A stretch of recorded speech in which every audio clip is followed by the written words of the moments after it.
Os Cavaleiros do Zodíaco, episódio 8, resumo e crítica. O episódio começa com Seiya dizendo que a morte do Cassius não foi em vão. Ele se levanta e sente dor na perna. Ayora pede pro Seiya esperar e cura a perna dele com a Cosmo Energia. Shiryu e Shun aparecem. E aqui temos pequenas diferenças para a versão clássica do anime. A armadura do Seiya, que foi atingida pela Ayora, está bem mais rachada aqui na versão clássica do que na versão nova. Já no mangá não ficou muito claro para mim que o Ayora tenha usado Cosmo Energia para curar a perna do Seiya. Outra curiosidade é que Shun e Shiryu já estavam no local quando a Ayora faz algo para ajudar ali a curar a perna do Seiya. Na versão nova eles chegam depois. O Ayora reconhece o Seiya como um cavaleiro de verdade porque ele queimou o Cosmo de forma excepcional e alerta que os Cavaleiros de Ouro são muito mais fortes do que eles, citando como exemplo Shaka, que é o homem mais próximo de Deus, e que eles não devem deixar o Shaka abrir os olhos, porque quando ele abre os olhos, toda a vida perece. Seiya agradece a Ayora e eles partem para a próxima casa. No meio do caminho, eles param para constatar que ainda faltam mais 7 Cavaleiros de Ouro para eles enfrentarem. Antes da gente começar a parte do filler desse episódio,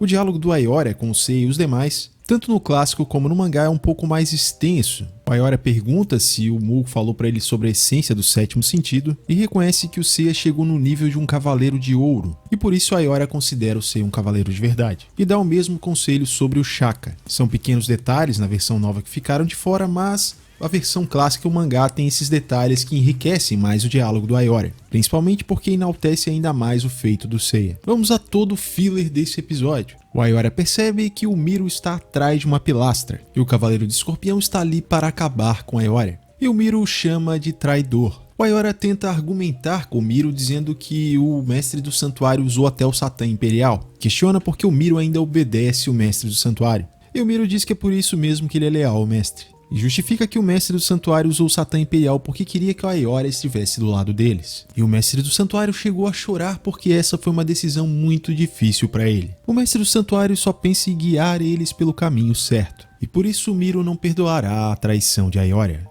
E ouvindo os argumentos do Miro, parece que o Ayora fica um pouco dividido, mas logo ele ergue a cabeça, estufa o peito para dizer que ele confia na vontade de seu irmão Aioros. Miro desiste da argumentação e fala para eles resolverem isso com os punhos. E agora acontece esse momento que lembra muito jogos de videogames ali, como se fosse uma intro antes de começar a luta. Ayora lança o seu relâmpago de plasma. Porém, o Miro consegue desviar do ataque se movendo em alta velocidade. Possivelmente ele também se moveu na velocidade da luz e como estava mais distante ele conseguiu desviar. O Miro diz que não dá tempo de desviar de um ataque na velocidade da luz, passa a explicar sobre a vantagem do ataque do Ayora, afirmando que essa é a mais poderosa técnica para ataque e defesa. Porém, a técnica da agulha escarlate é capaz de encontrar a menor brecha possível e atacar. O Miro ataca, Ayora se prepara, mas ele sente a perna e acaba sendo atingido. Ainda assim, ele diz que não se deixará derrotar. Ayora se levanta e ataca com a cápsula do poder. O Miro desvia, mas Ayora consegue controlar a cápsula do poder para perseguir o Miro. Eu sinceramente não lembro do Ayora ter essa habilidade que se parece muito com o ataque do Yantia. Aquele ataque chamado Sokidan que ele consegue manipular ali a bola de energia para perseguir o inimigo. Esperto, o Miro meio que vai voando na direção do Ayora. Ao que tudo indica, os Cavaleiros de Ouro voam nessa versão. No último instante, o Miro some, para tentar fazer com que o próprio ataque do Ayora o atinja. Porém, não funciona. E Ayora consegue atingir o Miro que tenta se defender. Ayora sente dor por causa da agulha escarlate. E o Miro surge intacto, dizendo que Ayora está com sequelas do Satã Imperial e que seus punhos não são mais afiados como antes. E agora é a vez do Miro atacar com a sua agulha escarlate e conseguir fazer com que ela também persiga o Ayora, que é atingido e fica caído no chão sentindo dor. Quando o Miro vai dar o golpe fatal no Ayora, mais uma vez o Mestre do Santuário interfere e impede que o Miro mate o Ayora. Miro questiona e afirma que o Ayora é um traidor. E o Mestre do Santuário demonstra toda a sua benevolência, dizendo que ama sinceramente o Ayora, e assume a responsabilidade pela rebelião do Aioros e também a traição do Ayora, justificando que foi culpa da própria fraqueza dele. E segue justificando que uma guerra está para acontecer e ele precisa que os Cavaleiros de Ouro estejam unidos. E mesmo que o Ayora o odeie, se ainda assim eles estiverem em união, esse detalhe não importa. Tudo pelo bem do Santuário. E com isso só resta ao Miro reconhecer a nobreza do Mestre do Santuário. E o Miro, que queria matar o Ayora por ser um traidor, agora passa a enaltecer o Ayora e anseia pelo dia que eles lutarão juntos pelo bem do Santuário. E assim a cena se encerra com o Miro indo embora e o Ayora caído no chão, consagrando a terceira derrota consecutiva do Cavaleiro de Leão. O dia nem começou, meu. Mas eu já fui derrotado já umas 6 vezes. E agora que o episódio filler começa a ficar ruim. Temos o Mu e o Aldebaran voando. Eu sinceramente não lembro do Mu ter poder de voar na versão clássica. Porém, considerando que ele tem poderes telecinéticos, podemos cogitar que isso seja possível. Mas o Aldebaran tem capacidade de voar, ainda se eles justificassem que é o Mu que está usando sua telecinese para fazer eles se moverem, tudo bem, mas aparentemente todo Cavaleiro de Ouro agora sabe voar. E é claro, por conveniência do roteiro, aqui acabaram não usando aquele portal que parece que todos os cavaleiros também conseguem fazer. O Aldebaran está um pouco incomodado, achando que talvez aquilo que eles estão fazendo pode ser considerado como traição, e o Mu ali relembra que Daedalus sentia algo estranho no Mestre do Santuário e eles precisam descobrir o segredo dele. E Mu tem dúvidas se realmente o homem que está nos aposentos do Mestre é o Mestre Xion. E ele segue em viagem para confirmar isso. Vemos a Marin percorrendo o caminho como todo cavaleiro deveria fazer, e a Marin é chamada pelo Aioros. E ele relembra dela da missão que ela tem. Temos um flashback da Marin seguindo uma borboleta até a casa de Sagitário. A Marin comenta sobre o sumiço do Aioros, enquanto olha para uma borboleta. E meus amigos, aparentemente o Cavaleiro de Ouro de Sagitário não morre, ele vira borboleta. É mostrado uma visão para a Marin, onde o Aioros está fugindo do Saga e do Shura enquanto está segurando no colo um bebê. Ele conta ter arriscado a vida para proteger Athena. Ele pergunta para Marin se ela sabe por que ela é a cavaleira de águia. E ele mesmo responde que águias que voam pelo céu encontram até mesmo um rato no solo. E ela precisa ver tudo com seus olhos. Enxergar através da escuridão que cobre o santuário e combater isso. E meus amigos, a borboleta vira uma máscara. E é dessa forma que eles justificam a Marin ter uma máscara e a China não. A Marin, ao tocar na máscara, ela vê diversos acontecimentos do futuro. A Aioros diz que a Marin é a cavaleira escolhida pelo Aioria. Ela diz que vai colocar a máscara e esquecer o seu passado, dando a entender que talvez ela seja mesmo a irmã do Seiya. O flashback se encerra, a June aparece junto da Marin, e Marin diz a ela que o futuro do santuário depende dos Cavaleiros de Bronze, e que a June terá que juntar os ossos dela. E ela segue em caminho, dessa forma a cena se encerra. E é só ladeira abaixo. Eles estão indo para a casa de Virgem e a Shun sente um mau pressentimento. Eles ouvem uma voz chamando por eles e param. E vemos essas 3 caveiras se revelando como servos de Shaka. What the fuck? E nada faz sentido. O que houve agora? O Shaka virou o Hades, ele tem poder sobre os mortos? Não faz sentido nenhum.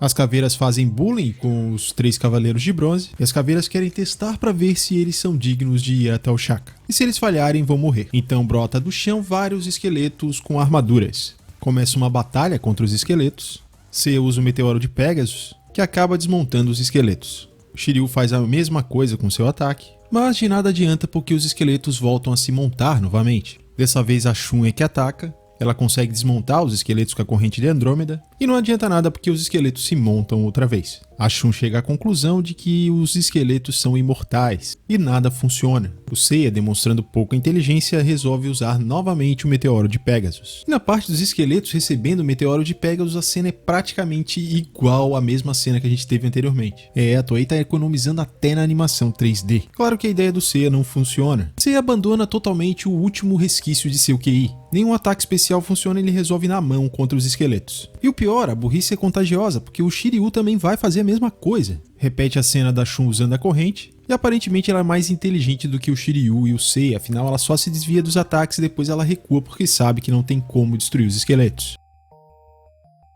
Não me diga!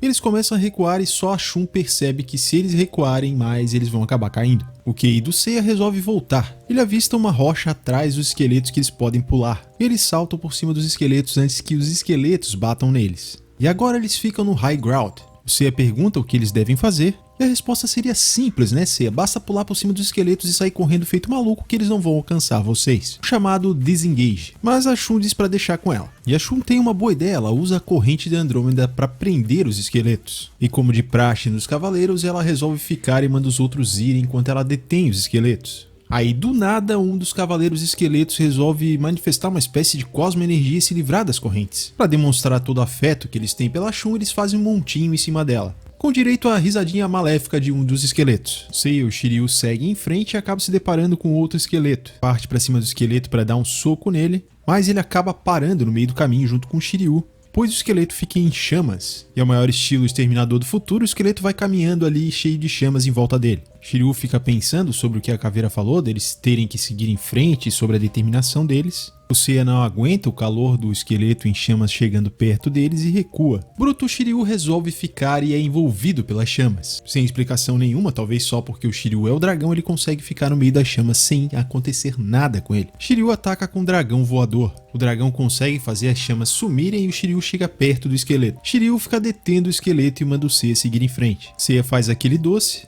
e o Shiryu solta o bordão. Seiya corresponde e segue em frente. E o esqueleto bota a pressão para cima do Shiryu. Outra vez lança aí as chamas em volta dos dois. E as chamas quase atingem o Seiya. O Seiya para e chama pelo Shiryu. Ele lamenta o Shiryu não ter respondido e segue em frente. E surge mais um esqueleto no caminho do Seiya. Rola mais uma intro que parece de batalha de jogo de videogame. E assim se encerra o episódio, acabando também o nosso sofrimento. Vamos começar a crítica então com a luta entre Ayora e Miro. Essa luta não existe no mangá, não existe no clássico. E apesar dela ser uma luta ok, ela tira um pouco o peso daquela luta lá, da questão da batalha de 1000 dias entre Shaka e Ayora. É compreensível que o Ayora estivesse mais fraco, ele acaba sendo derrotado, porém até parece que o roteirista não gosta do Ayora, já é a terceira derrota consecutiva que ele tem. Mas a parte da manipulação do Mestre do Santuário é genial, nesse episódio aqui é a melhor coisa que tem, já que outra vez o mestre poupa a vida do Ayora, se passando por bonzinho, que faz com que os Cavaleiros de Ouro se mantenham leais a ele, e talvez até deixe o Ayora um pouco indeciso de qual lado estaria certo. O Ayora até demonstrou um pouco dessa dúvida dele, até que ele resolve reafirmar que confia na vontade de seu irmão Aioros. O Mestre do Santuário acaba funcionando mais ou menos como um líder religioso que manipula os seus fiéis. Porém, esse episódio mostra que é convincente a forma como ele manipula os Cavaleiros de Ouro. Eles não são guiados apenas pela fé, eles pensam e são convencidos pelo Mestre do Santuário que ele está certo. Embora eu continue achando fraca a justificativa dele se voltar contra Athena, dizendo que ela vai falhar, aquela historinha toda que não colou. Agora vamos aos problemas do episódio. Os Cavaleiros de Ouro agora conseguem guiar os seus ataques como se fosse um ataque teleguiado. Eu não sei você, mas eu não me lembro deles terem essa capacidade. Outra coisa é que agora eles também voam, até mesmo o Aldebaran. Esqueceram da ideia dos portais e não explicam por que eles não usam mais. O Aioros morto faz coisas que nenhum cavaleiro vivo faz. Ele se comunica através de uma borboleta, consegue transformar essa forma orgânica numa forma inorgânica, que é a máscara que a Marinha acaba usando, além de ter o poder de saber sobre o futuro e conseguir transmitir isso só da Marinha tocar na máscara. Nada fazendo sentido até agora, hein? Outra coisa sem noção foram esses servos do Shaka. Ele ter servos mortos-vivos não faz o menor sentido. Dizem que ele é o cavaleiro mais próximo de Deus, então só faria sentido ele ter esse poder sobre os mortos-vivos se esse tal Deus mencionado que o Shaka é tão próximo fosse o Hades. Se eles mudarem isso nessa nova versão, vai fazer algum sentido, senão não faz sentido nenhum. Temos também alguns reaproveitamentos de cena que a Toei acabou economizando nesse episódio. Um episódio que na maior parte é um grande filler, piorou bastante, ele não segue ali o clássico nem o mangá. Só o início do episódio é que segue o clássico e o mangá, que é a parte deles na Casa de Leão. O que faz desse episódio um filler bom e ruim ao mesmo tempo, e pareceu um episódio mais bobo, mais infantil, e que o roteirista viajou muito na maionese. Lembrando que no clássico nós tínhamos também um filler, que eram os discípulos do Shaka enfrentando o Ikki. Inclusive o Ikki acaba sendo o herói ali, salvando uma menina. E esses discípulos eram Shiva e Agora. E são pelo menos 2 episódios, e tem toda a introdução desses personagens, fala dos 10 discípulos do Shaka, enfim. O episódio 8 de Cavaleiros do Zodíaco acabou fugindo bastante da história original. E essa nova versão de Cavaleiros do Zodíaco 3D acabou perdendo aquilo que muita gente estava gostando, que é a ausência de enrolação, de ser uma coisa mais rápida. Principalmente por inserir o filler da Marinha e também esse filler sobre os servos do Shaka. Porque se fosse seguir o mangá é muito mais direto, a gente já teria a luta do Shaka contra os 3 Cavaleiros de Bronze. Temos que dar os parabéns pra Toei, afinal de contas conseguiram fazer um episódio ainda pior do que o episódio 7. E você, o que achou do episódio 8 de Cavaleiros do Zodíaco CDZ 3D? Deixa sua opinião aqui nos comentários. Valeu e até o próximo vídeo.